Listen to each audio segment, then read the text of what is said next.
Okay, wow, the technical experts. We got the audio and the video. Yay!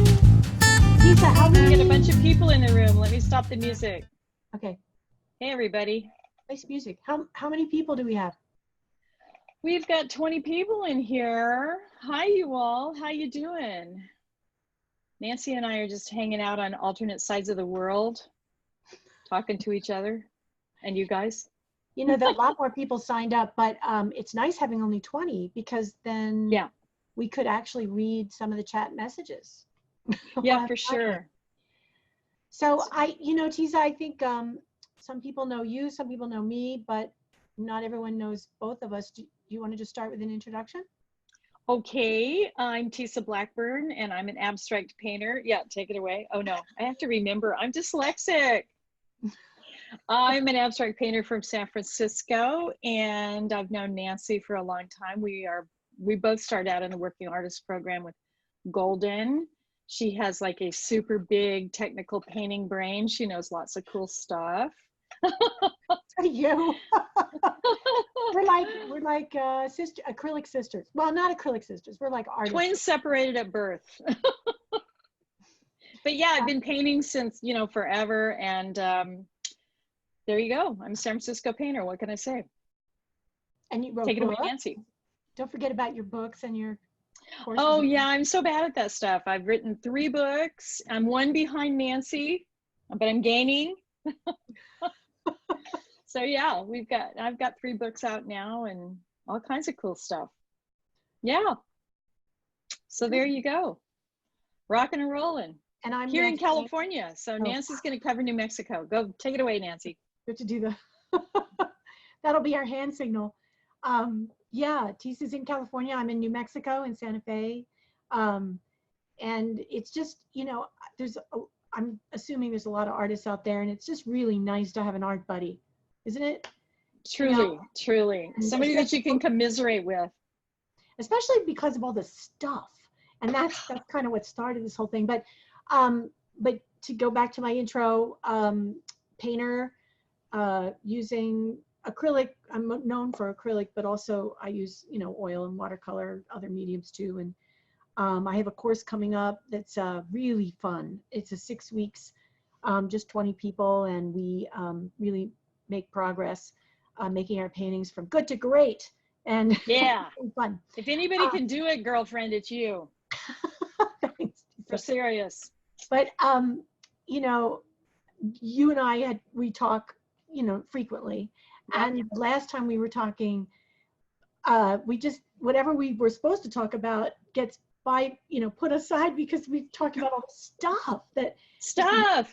And I said, are we both decided this would be really fun to share with other artists and absolutely have kind of every time we have a spontaneous conversation, I keep thinking, wow, this is such good, we're bringing up such good stuff. Yep. So do you want to do some housekeeping? Yeah, that's a good idea. I see some stuff over here in the chat box right now. Let me just grab some. Me too. I got a hello from Nebraska. All right. Hello. I bet you're not wearing a tank top in Nebraska right now, are you? Huh? No. Carrie, hey Carrie, how you doing? You are so much more than a painter, Tesia. I know. I'm a guitar player and other stuff. So there's Carol Bear. Hey Carol. I see some people coming in here, and that's cool. So we're going to do Q&A, and basically that's kind of the housekeeping thing that I'm going to talk about.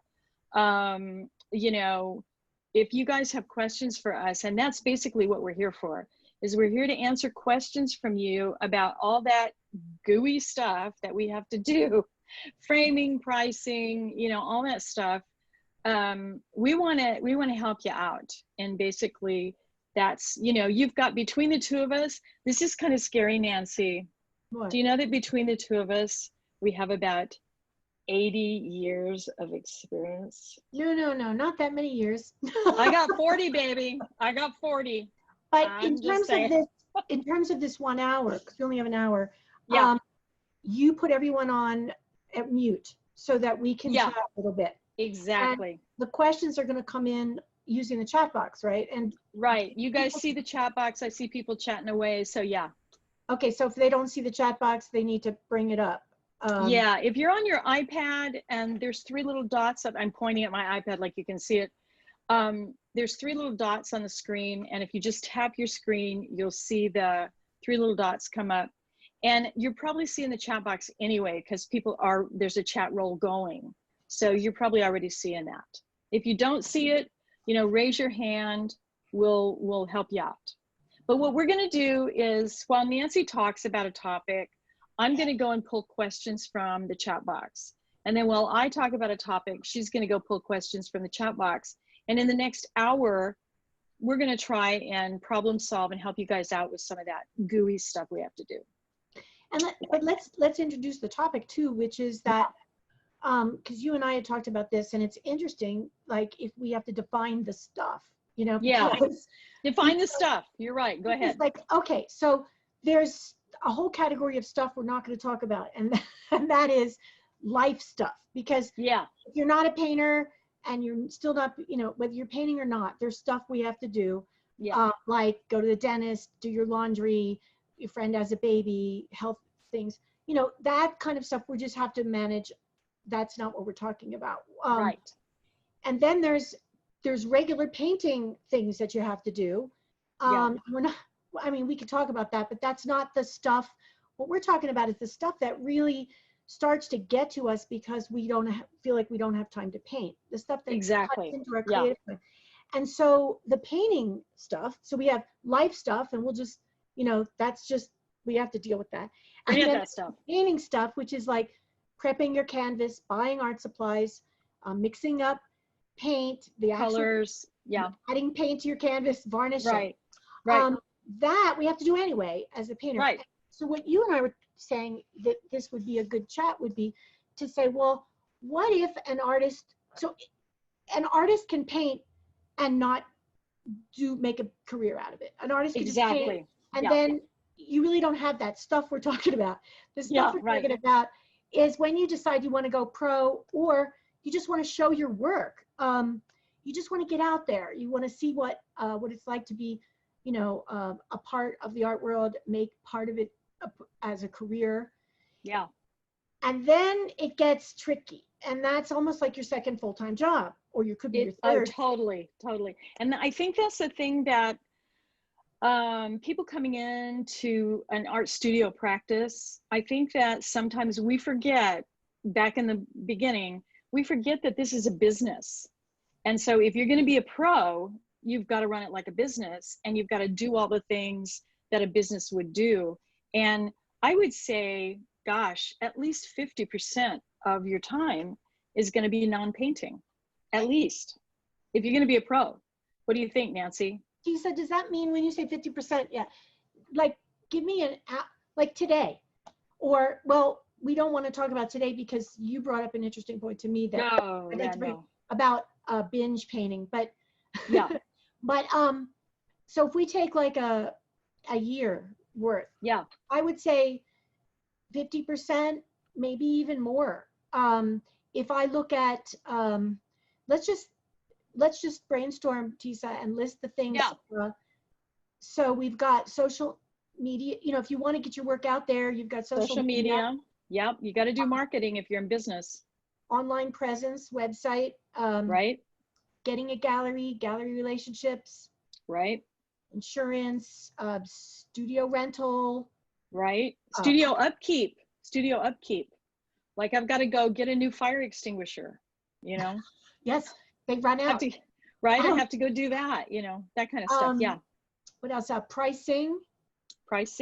That was a big one too. And then takes time. Framing is huge.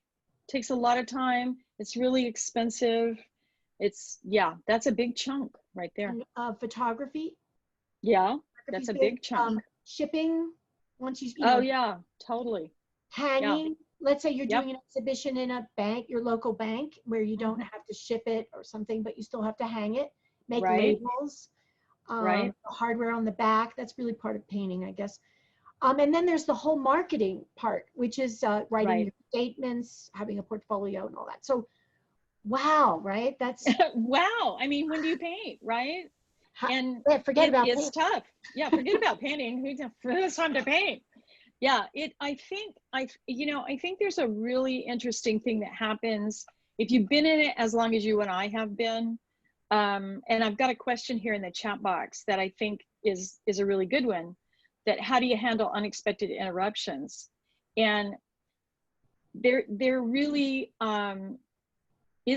shouldn't be there shouldn't be an unexpected interruption. They should just be interruptions because they're going to happen. And so I think as a pro, I think one of the things you have to be able to do is you've got to be able to stop and start and pick up and go without waiting for some magical fairy dust to fall on you and be inspired. You know, you've got to really just, okay, I've got 20 minutes before my next class starts. I'm going to do a background, you know. What do you think about that idea, Nancy? Yeah, don't mess around. Dive right in. And I think, so two things came up for me. I like what you said, Tesia. I think that when you have so much going on, life, painting, and the non-painting stuff that we just talked about, the going pro stuff, you will have no time to paint unless you respect it and nurture it. That time. And you and I had different ways of approaching how we make our time to paint. And I'll just briefly, and then I'd like you to talk more about it. Yeah. But you binge paint, really focus, paint, then focus on other things. And I like to keep the thread going by saying, I have a lot going on. All I have is an hour a day. That's great. Then that's going to be the first thing I do in the morning. And but what I wanted to say is that by respecting the time, I turn my phone off. I don't. What a concept! I turn the computer off. If I walk in my studio and I say, "Oh, I'm just going to check my emails," I stop myself and I say, "You're not going to paint, are you?" And I go, "No, not if I turn." So I go, "All right, you know what? Just look at the clock. If you're feeling pressured, just give yourself 45 minutes or an hour, whatever is doable. So make it realistic, but then stick to it. Because if you say, oh, I can only paint if I have 8 hours, well, then you'll never find that 8 hours. Yeah. And plus 8 hours is long to paint. I can't think of a professional painter that I know that paints for 8 hours. I mean, we'll talk about my binge painting in a minute, but not on a sustained basis. Well, yeah, let me answer that, and then talk about how you manage your painting time, and I'll talk about how I. But oops, I just forgot what you said. about someone painting for 8 hours a day. Yeah. On a sustained basis. I love this story. I was taking a workshop at Anderson Ranch many years ago, and there was a teacher named David True. At the time, he was one of the only living artists showing at the Metropolitan Museum of Art in New York City. So nice. Big guy, nice paintings. And I liked the workshop. And one thing he said that really stood out in my mind is he said, I do not believe any artist has more than 4 hours of productive painting time a day. Perfect. He said, if you keep painting after the 4 hours, you actually negate everything you did before. And I was so happy he said that, because I felt like, oh, I'm only a professional if I paint 8 hours a day. Well, you can ask lots of painters and they will say they paint out 8 hours a day, but I like to play a little game when people tell me that, and I say, oh, well, what do you do for inspiration? They go, oh, every other month I fly to some place and just photograph. I'm like, well, then that's not painting 8 hours a day. Hello. So I think it's kind of a macho thing. People say they paint out, but it is. You can be in your studio 8 hours a day. You can paint for, say, 3 or 4, and then just prime and get things ready for the next day. Absolutely. Could you talk about your binge painting? I thought that was a good idea. Binge painting. I'm a binge painter. I always have been. And what that means is that, like, for instance, when I was at the Golden Foundation a couple of years ago, I was there for 2 weeks, and I painted like 14, 16 hours a day for 2 weeks. I mean, I literally got up in the morning, pulled my pants on, took the coffee into the studio, painted until I couldn't stand up anymore, went back to the bedroom, took my pants off, and got in bed. Every once in a while, I took a shower, and I mean, really, it's really binge painting. And I have found that way works really well for me. I mean, I did 25 pieces in 2 weeks. and I got a lot of stuff that made other pieces happen along the way. But you know, so it sort of front loaded me for a lot of paintings. But the thing that I have found, and I've been a binge painter since I was in my 20s. And here's the interesting thing about that though. You have to fight the myth, the Hollywood myth of what it means to be an artist. So there's this mythological artist beast out there somewhere, and he or she gets up every morning like Matisse, has their coffee and their croissant, goes to the studio, paints till 5 o'clock, and then comes home and hangs with Mrs. Matisse, you know? And it's just not the way it's done. I mean, it's just doesn't happen that way. And there are a lot of painters that paint 20 minutes a day, an hour a day, every 3 weeks. You know, it is really important, I think, and I can't stress this enough. I think it's really, really important to find your own groove, to find your own, your own rhythm to painting. And I think that's what happens to a lot of painters when they're starting out. They've got this idea from Hollywood or from a book they read or something that I can't be a true painter unless I'm painting every day for X amount of hours and I do X, Y, Z and stuff like that. There are as many painting types of painters as there are, you know, stars in the sky. And I think we're doing a disservice to ourselves when we try to fit into these molds that they're not real, you know. I agree with that, Tesia, and I think what could help for each of us to find our own individual way of painting is to think about painting. If painting is a way that we're communicating to other people, what are we communicating? Well, if we keep going, peeling that onion, I would say it's about communicating what it's like to be a human being in this particular body, each of us, what's it like to be us? And that means that if we're painting like a machine, what are we going to be expressing? So like a machine. We have to put in an equal amount of time to motivate ourselves and inspire ourselves. We need to take walks in the forest. We need to swing on a swing, go swimming. We need to have dancing. A life. Yeah, so we need to have a life. Having a life is not negating being a painter. Having a life is actually adding to that. And I have a friend, she actually owns a gallery, her own gallery. I mean, often we have galleries representing our work, but she actually pays the rent, you know, owns her own gallery. She and her husband are both painters and they both show there. Wow. So she's always working at the gallery. Oh, man. And she and I are taking a week going to Abiquiu, which is where O'Keeffe, you know, painted. We got a bed and breakfast place and we're going to paint for a week. And awesome. Yeah, and then there's no internet, you know, and things like that. And so that, in a way, if we look at the binge painting that you do, which is pretty hardcore, but it works for you. Yeah, it works for me. For me, I like to keep the thread going, or I kind of forget what I'm working on.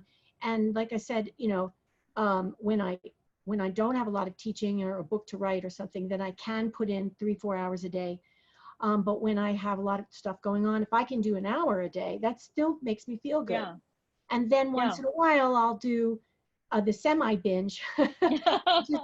And so people can do residence. So some suggestions would be do it your way, do it my way, and also add a residency, find a vacation for yourself where you can just go bring sketch pads, go to Paris, you know. Paint. Yeah, give yourself a residency. I've done it. Have you done that, Nancy? Where, you know, I know that we've got Anderson Ranch and Dorland and, you know, McDowell and all those other stuff, the big name residencies that you can go to, but you can give yourself a residence. You can just take yourself a week to, you know, San Luis Obispo or something, or to Abiquiu, stay in a nice hotel, you know, and paint. And it could be just a weekend. I mean, I actually, one time I did an entire year. I'm very proud of myself. I didn't know if I could do that or not, but I planned 1 year before I took that year off. Yeah. And I was doing a lot of the golden lectures like you. Right. I see somebody in the chat box said, what's your expertise, gals? You know, but yeah, we'll talk about that in a minute. Yeah. And we both were working artists. I retired from that job so I could paint more years ago, and you're still doing that. Yep. But, you know, that was 15 trips a year Oh, doing I know. lectures and workshops. You know what you A do now. lot of travel. So I said, okay, everything that I make, everything that I earn, I'm going to save half of it for the following year. And I saved up enough money, and I told everyone in advance. I asked Golden what would be the minimum to, you know, still be part of that, and they said 3. And I was like, all right. And I took a whole year, and a lot of it was just regrouping, rethinking, getting inspired, reading a lot, yoga. It wasn't Yeah. that just because I had the year off didn't mean that I painted 8 hours a day. Right. Right. So, No one can do that. Yeah. And I think it's really important that, you know, and I've said this before, but this idea that you've got to refill the well. You can't just keep painting and painting and painting and painting and never refill the well. And what'll happen is, you know, you will literally start doing crappy paintings. I mean, because you have nothing in there.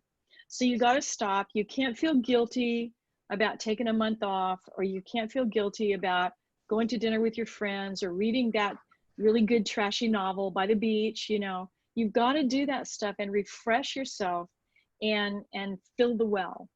And I think that should be a requirement. And see, this is something they don't teach people in art school.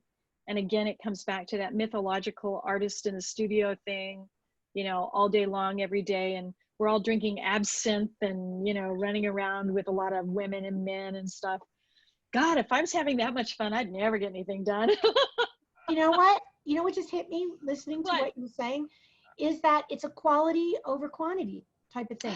Good point. And then you brought that up, you know, by saying, if we feel like, okay, to be a professional painter, I need to paint 8 hours a day, then what you're thinking is that you're going for quantity, but that you're going to run dry and the quality is going to be bad. So absolutely, that's why, you know, as artists, we're not using the regular business model, which is right. The bottom line is how to make more money. And it compromises, everything works around that, you know, and that bottom line. If our bottom, so you have to think about what's your bottom line. And for some people, if the money is the bottom line, they're going to go the craft route, make prints, and that's not a bad thing. That's just not you and I. Yeah.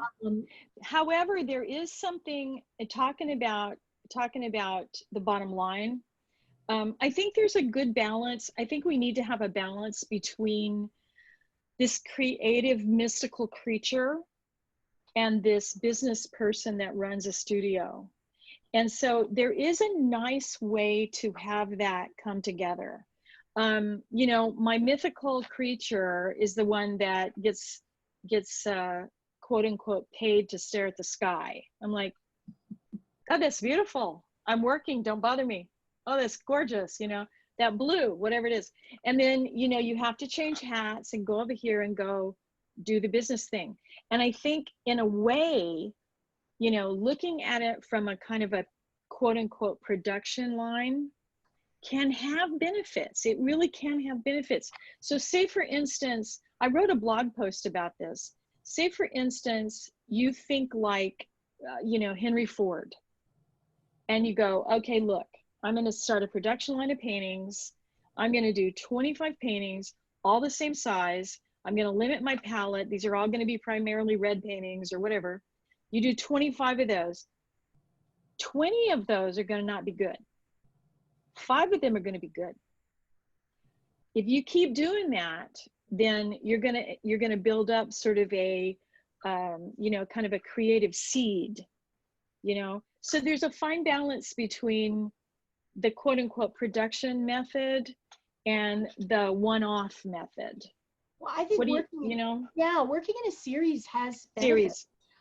Absolutely. I don't see that as production mode, like making, say, prints, but I work in a series because it helps me get the most out of those 3-4 hours that I have. Exactly. Yeah. If I want to start a painting, if I start a painting and I say, wow, it's a good day, I have 4 hours to paint. I start a painting, but it might hit a snag where I'm not in the right frame of mind to make the next best move. I Right. can put it aside and work on something else. So Exactly. if I have an idea and I start off with 3 the same size, all vertical, let's say they're all going to have a ground sky, they're all going to maybe be silver leaf, I'll start them all the same. But then as my ideas move in different directions, I can play them out. And so my 3-4 hours feels freer. And And you know, I think that's where production meets mysticism, hmm, right? So something happens. It doesn't happen at Ford Motor Car, ka-ching, ka-ching, ka-ching, but it does happen in the studio when we're working like that. There's some kind of mystical thing that happens in a series. They start to have this synergy with each other, right? They start to kind of talk to each other. And so I often tell my students, you guys get 10 canvases, all the same size, get to whacking on all of them, start whacking around on all of them. And then pretty soon, those 3 that are going to be the superstars, those 3 are going to rise up. And then you can go in there and start working on those. And I think that's a really good point, Nancy. It's about working in series, and they start to kind of talk to each other. something else, this is a little bit veering off of that, but we do want to cover lots of topics. Yeah, let's do, yeah. I wanted to say that one thing that really helped me with stuff management, we were going to call Stuff this management. Yes, stuff management. You said it might confuse people. They might think it's a side dish for Thanksgiving. But you know, stuffing management. Stuff management. But something shifted for me. I started to think about business as a creative as a creative activity. That's a good point. I like to, you know, there's this different philosophies that I like that inspire me, and one of them was to follow inspired action. You know, if you wake up in the morning and you say, "Oh, I have to paint," well, then you don't paint. Of course. But if you say, "Oh, I have to make all these phone calls," then don't do it. And I said, okay, what if I just woke up in the morning and only took action that I felt inspired to do? Yeah. So I kind of opened things up, and I found that I had to make a phone call, but I didn't want to make it that day, so I didn't. And the next day, I actually felt like making the phone call. And it was the perfect timing. Everything felt, you know, so business could be feeling like we're hitting our head against the wall, and why can't we paint? And it also could feel like, hey, this is my personality, and this is what I'm having fun. I'm having fun with it. So how can you do all those non-painting things we have to do, but make them fun? And the way to make them fun, I think, is to break them up into, Mary Manning was saying this in a chat, also emailed me. If you break it up into small bite-sized pieces and you say, what do I really have to do today? Probably none of it. Or just one, or you say, out of this, you know, I really want to get a gallery, or I really want to do this show. I'm going to make a big list, and I'm going to pick one thing every week, or one thing a day if you have that time. And so your time management, you're not saying, well, I really just want to do it all and get out of the way. Binge stuff management. It could make you feel bad, you know. Well, you know, have you tried that technique called Pomodoro? What's that? It's based on the little tomato timer. The little timer that looks like a tomato, they call it Pomodoro. And what you do, and it works like a charm. I'm going to put it in the chat thing so you guys can see it. Pomodoro. Hold on. There, Pomodoro. So what it is, basically, you set your timer for 25 minutes and you focus on the task at hand for 25 minutes. And when that timer goes off, you stop, regardless, you just stop. And so then if you can have like 2 Pomodoros or 3 Pomodoros, you know, and say something, you know, something's going to take you about an hour. So you set your timer for 25 minutes, and then you take a break and 25 minutes. And it's the idea that you piecemeal this stuff, you break it down into time management chunks. And it works like a charm. It works really good because we get overwhelmed with all this stuff, right? You know, I've actually read some scientific studies that say that we're feeling forced to be multitaskers, but actually we do a lot with less quality as multitaskers, and then So when somebody asks me like who I like to say I'm a unitasker. And I found that I'm happiest when I can go deeply into something. One thing And at a time. and that this is what made business creative for me, was saying, oh, I have to write a statement. Well, I'm going to give myself, and the Pomodoro thing's a great idea. I'm going to give myself a couple of hours and just really focus on that. Right. And then it felt really good. And then I could go paint and focus on that. It felt really good. And I realized it wasn't necessarily painting that made me feel good. It was being able to unitask and focus on something deeply. Well, I have a saying about multitasking that I say all the time. Multitasking makes you stupid. Well, it does, because it fragments. It does. It really does. You can't do anything very well, you know? And so I think I just wanted to take a quick look here and see if we got some questions.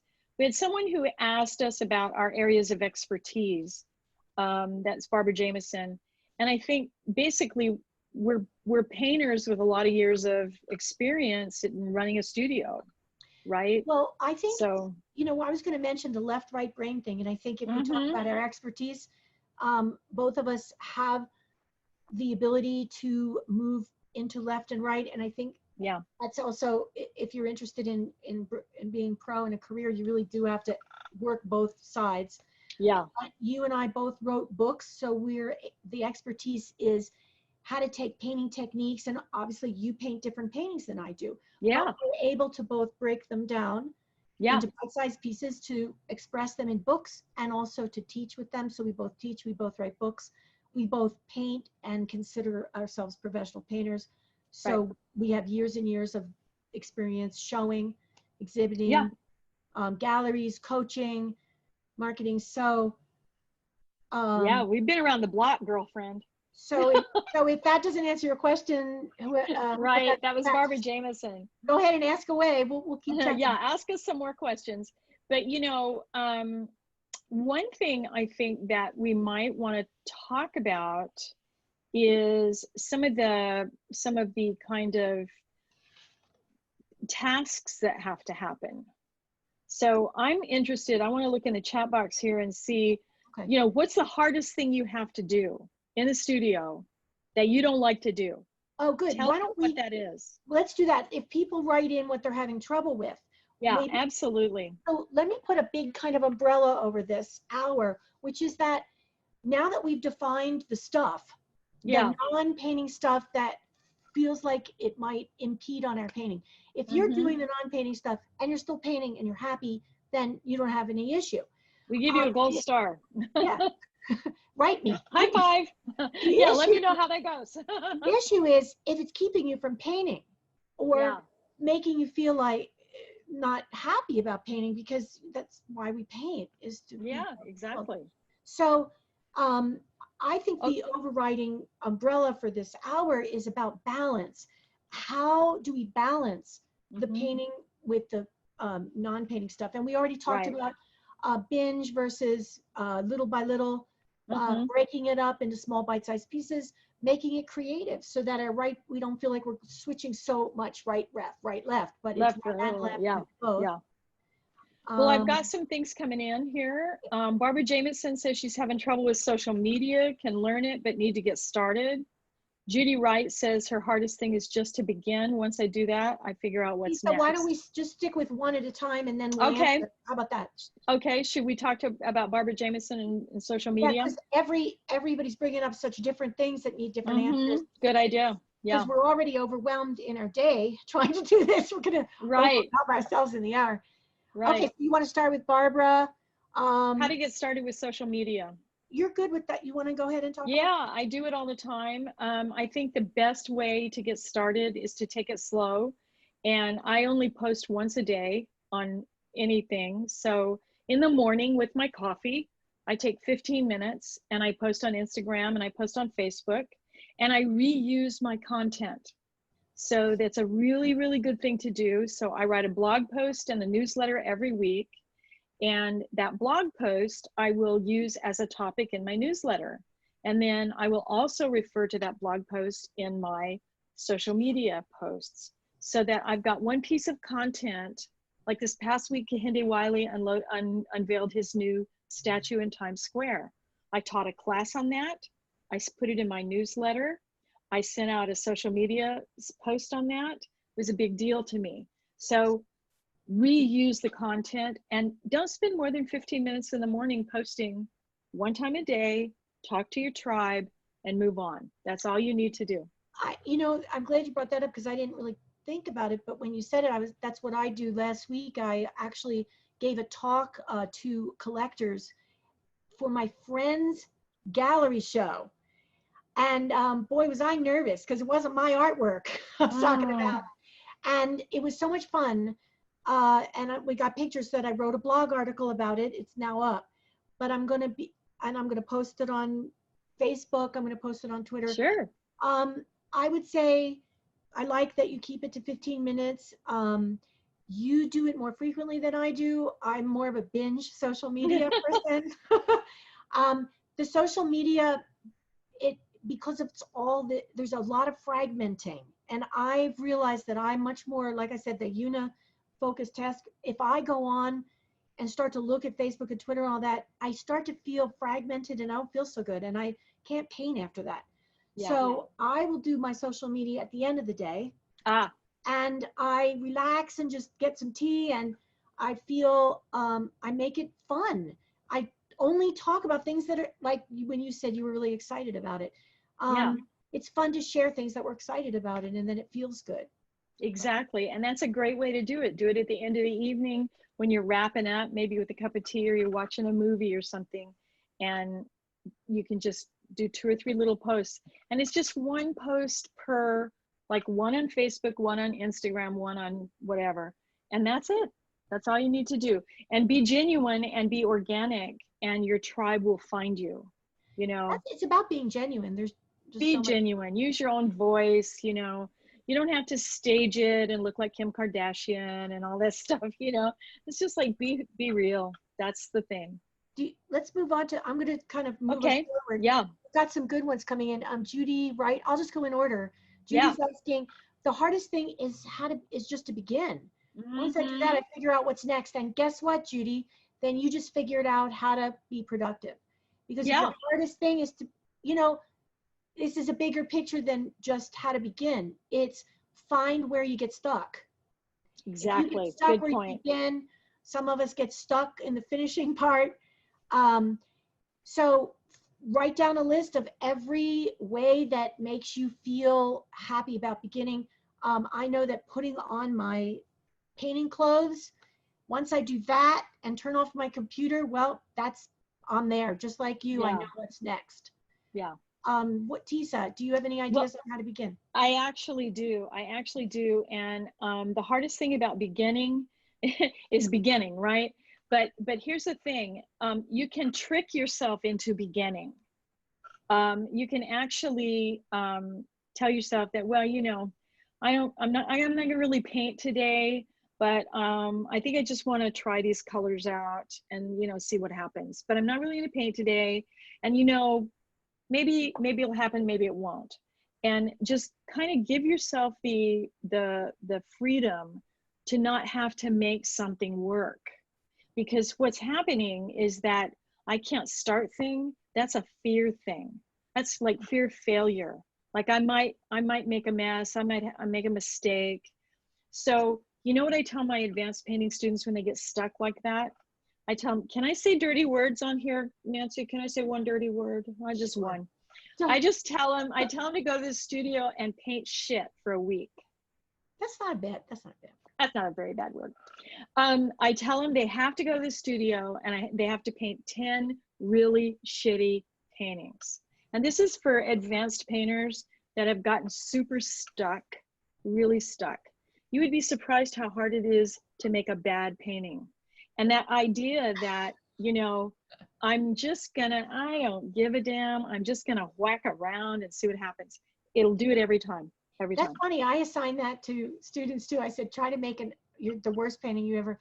But what you're doing, Tesia, is brilliant because you're taking the pressure off. And it's like saying, so think about this. Think about it as you don't want to go to a party.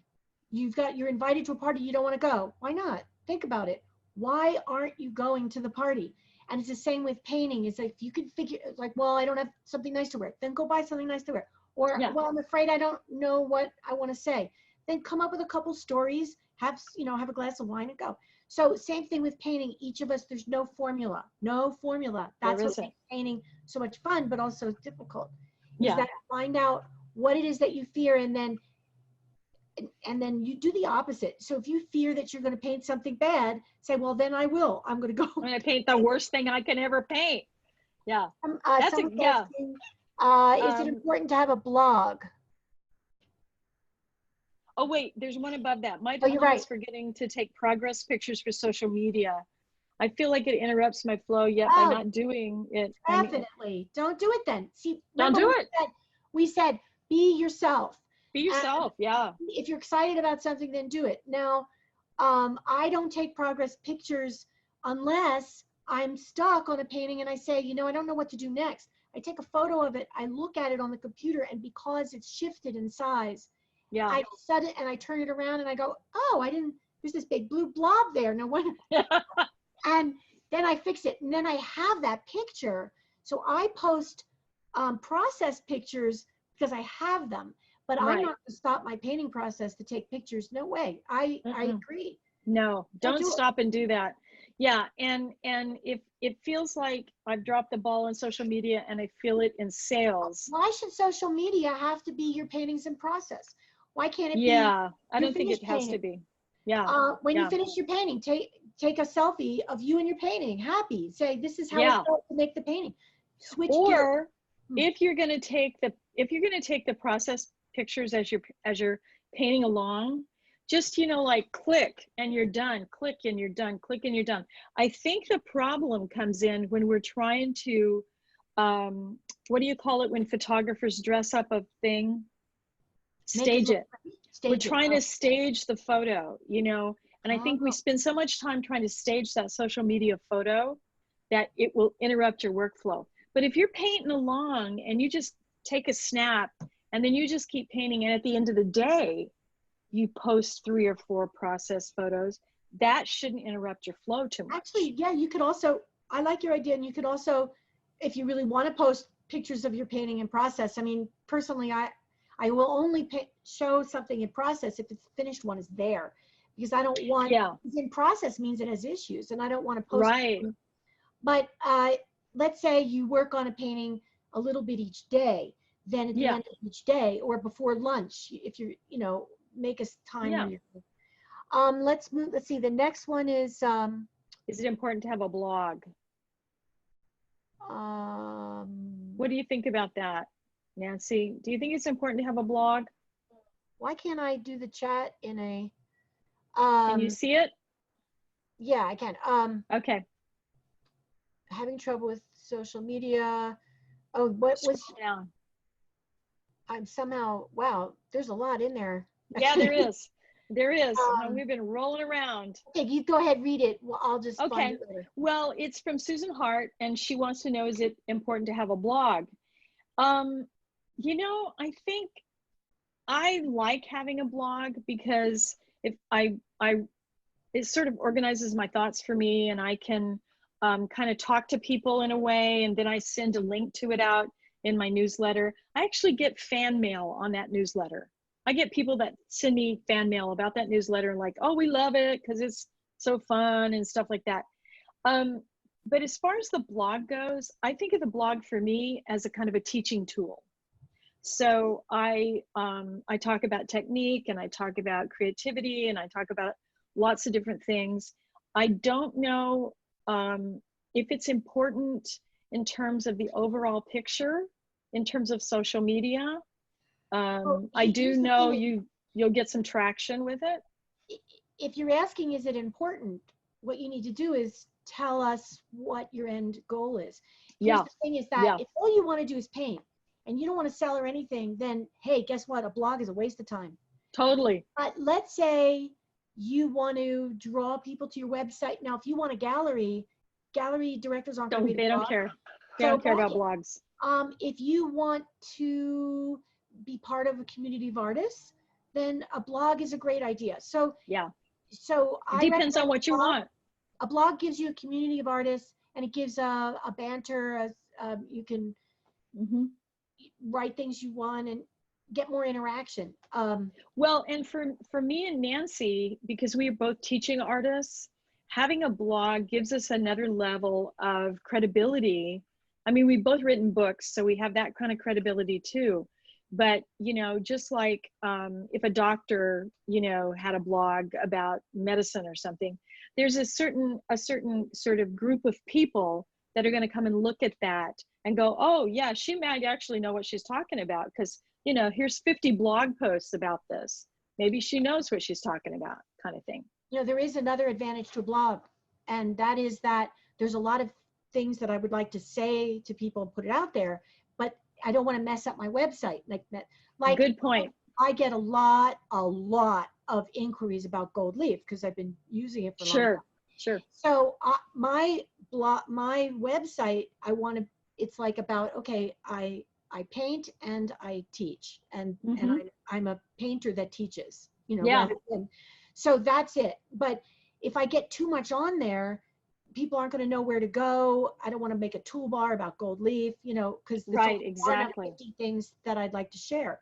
Yeah. So the blog is a great place to just put. It's like a storage closet. Yes, that's a really good point. To just say, hey, I have a show. Here's what I'm doing. Here's what I'm thinking about. And then people can respond, but then it's on your website, but it's not taking up a lot of the main display area. Good point. Really good point. And the other thing, if you're art writers like Nancy and I are, a lot of times you can compile those blog posts into a type of either workbook or another book that can be published, that kind of thing. So if you're a teaching artist, it's a really, really good thing. If you're just going to go pro and you want a gallery, I don't think it's that important. It's a waste of time. Yeah, we only have about 12 minutes left, and we've got a lot of questions. So we do have a lot of questions. Best way to take photos, whatever works for you. The iPhones they're just good. iPhones are great. I have a professional camera. I put it on a tripod. I could do that with my iPhone, but my cameras just give me more options. Anything? Yeah, and I use a professional photographer for my big stuff. You know, if I'm going to have someone like an art consultant that's going to do licensing or something like that, I take it to a professional photographer, and I have that done, because then they want to do all kinds of high res stuff. And I think it's important to get really good quality images. But like Nancy said, the phone can take really good imagery, take good photographs, and they're really great for, you know, archiving, for keeping track of your stuff too.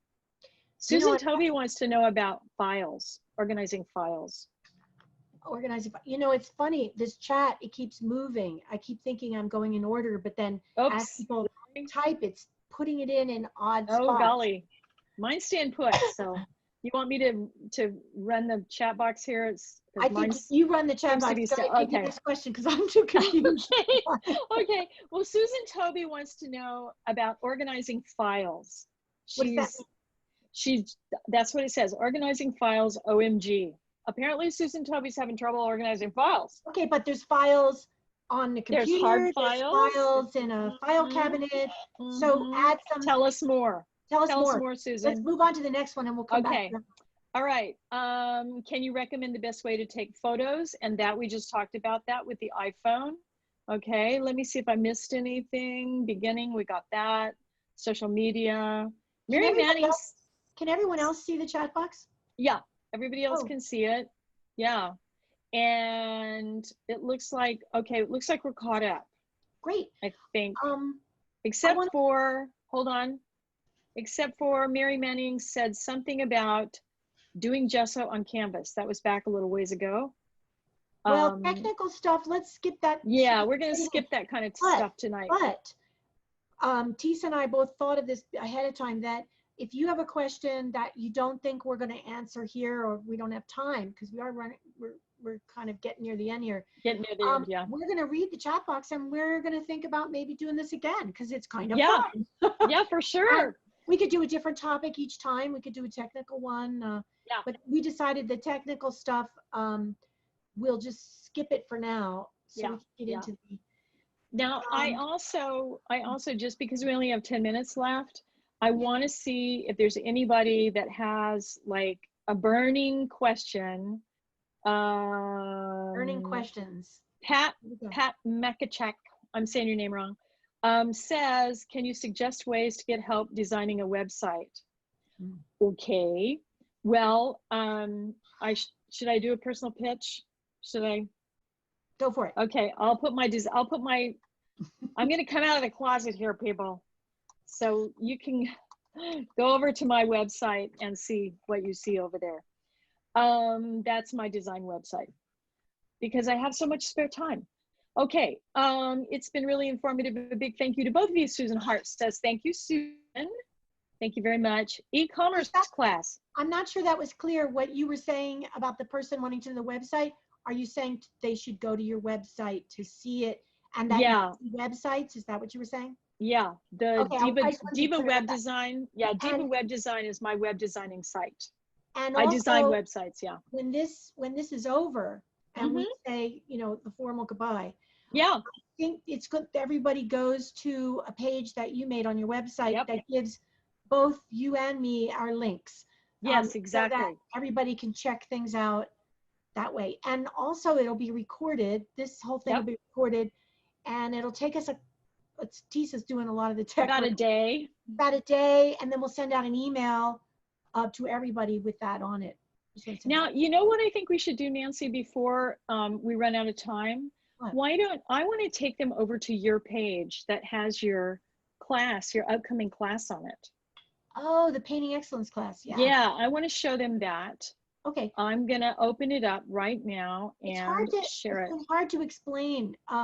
If anybody's interested, just email me and there you are. You can all see that. Thank you, Tesia. Just email me. And you know what I like to do is I like to schedule a complimentary phone chat where we use Zoom and I show you previous students' work and talk about, it's not your usual online painting course. Yeah, it's going to be awesome. I mean, this looks like such an amazing course. I mean, ran it, this will be the 6th time. I only do it once a year and it's for 6 weeks. That's cool. So it is coming up in February. So I hope some of you come and join us. And it's not only for advanced painters. It's for anyone who's painting that wants to make your work better. So it's really kind of all levels except for super, super beginners. Yeah. And you know, it looks like a fantastic course. I mean, it's thanks. And thank you. You get Nancy. You get Nancy. What more could you want? And you have me. The funny thing is that unlike, I don't know any other online courses that do this, but you have me every day, all day. Right. Right. Because everything that gets put, and I give presentations and things like that. But anyway, if you're interested, just email me. And Tesia, while you're sharing your screen, you want to show your course too? Okie dokie. Let's see. Where did I put it? Do I know where it is? Let's see if I can find it. I had a lot of windows open there. So this is my e-commerce class that is going to be starting October 16th. And I'm going to take everybody through how to build an online store and how I went from being an abstract painter to a product designer. This is new, your new thing. Yeah, this is the brand new course. And it's a lot of fun. I've been having a really good time with it.